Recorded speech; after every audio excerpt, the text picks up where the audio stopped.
Други ќе бидат пократки, пошто немам толку инспирација за другите како за Бразил. Бразил стварно сакам да освои. Уште во првиот надпревар на Франција се случи нешто многу важно.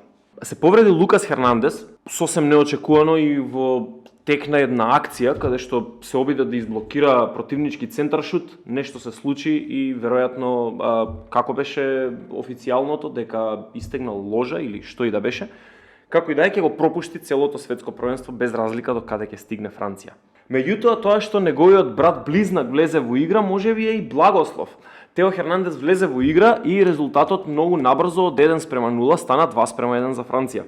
Го свртеа резултатот, го добија надпреварот, Тео Хернандес продолжи да игра добро и во вториот надпревар. Во третиот надпревар од групната фаза беше одморен и Камавинга го зема неговото место на левата бековска позиција, што видовме дека е добро решение, солидно, меѓутоа не со целосно ротиран состав. Ќе образложам во некое друго видео. Сега се фокусираме на Франција, односно на целата репрезентација. Тоа што Тео Хернандес влезе во игра и неговиот брат се повреди, можеби е благослов за Франција. Малку ќе отвори офанзивно таа репрезентација, која што обично одбираше да игра прилично едноставен фудбал. 5 напред, 5 позади и да се обиде бројчано да ги добие своите противници.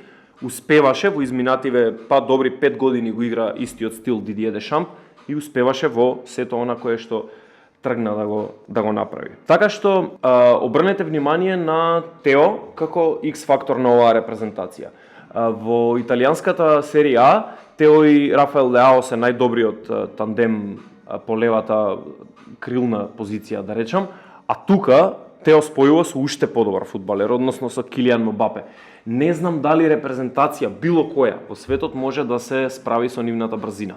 Така што внимавајте на таа лева страна на Франција. Втора работа. Малку сум скептичен околу Дембеле. Океј, прилично добар фудбалер, нормално дека го заслужува своето место во француската репрезентација и сето тоа, меѓутоа секој пат кога ќе дојде голем надпревар, без разлика дали е тоа за Барселона или за Франција или било каде што тој би можел да почувствува притисок, како да го снемува. Тие се некои 3-4 потези кои што се или е спринт по десната крилна позиција, местење на лева и центаршут, или пак е спринт по десната крилна оваква страна, местење на десна и центаршут. Не сум сигурен дека ова е одржливо на долг рок. Сега тоа што е добро е дека Франција има еден победник во својата екипа, токму на таа позиција. Можеби не е најдобриот фудбалер во светот, меѓутоа со години уназад ни покажува дека е магнет за трофеи. Кингсли Коман, фудбалер кој што не е талентиран колку оние кои што ги споменавме претходно, меѓутоа фудбалер кој што знае како се игра за тимот. Во состав кој што ги има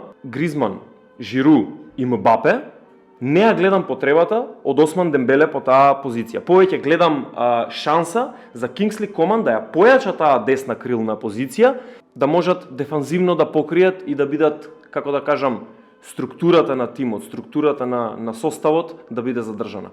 Внимавајте на Кингсли Коман. Мислам дека ќе добие малку повеќе минутажа во нокаут фазата. Сакам да видам повеќе од Осман Дембеле, ако бидам реален, меѓутоа некако она кое што го гледам досега не ме уверува дека тој е вистинската опција.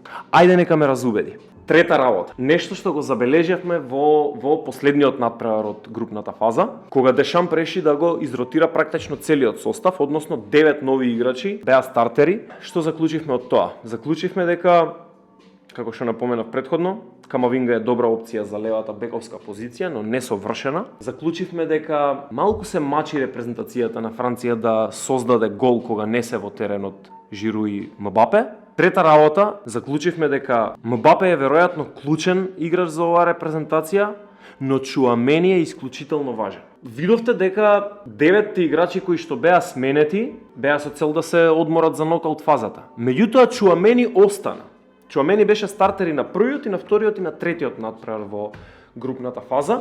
Па во оној трет надпревар против Тунис можам да кажам слободно дека беше веројатно и најдобриот играч на Франција. Исклучително важна алка во средината, особено сега кога Канте и Погба ги нема. Чуамени е некој хибрид, некој кој што ниту игра претерано дефанзивно, ниту игра претерано офанзивно, меѓутоа неговата смиреност со топката е она кое што го издвојува од играчите од неговата генерација. Многу ретко го гледаме да ја губи, игра со двете нозе, многу добро си ги извршува дефанзивните задачи, особено ако треба да игра фластер на некој играч. Така што внимавајте и на Чуамени. Еве, издвоив тројца играчи. Сега барем околу француската репрезентација сметам дека тие тројца можат да бидат клучни фактори за напредокот понатаму, нели, и за патот до финалето. Значи, внимавајте на Тео Хернандес на левата бековска позиција, внимавајте на Кингсли Коман кој што очекувам да добие повеќе минути во нокаут фазата и внимавајте на Чуамени кој што покажува како фантастична опција и за Реал Мадрид и за Франција. Туку,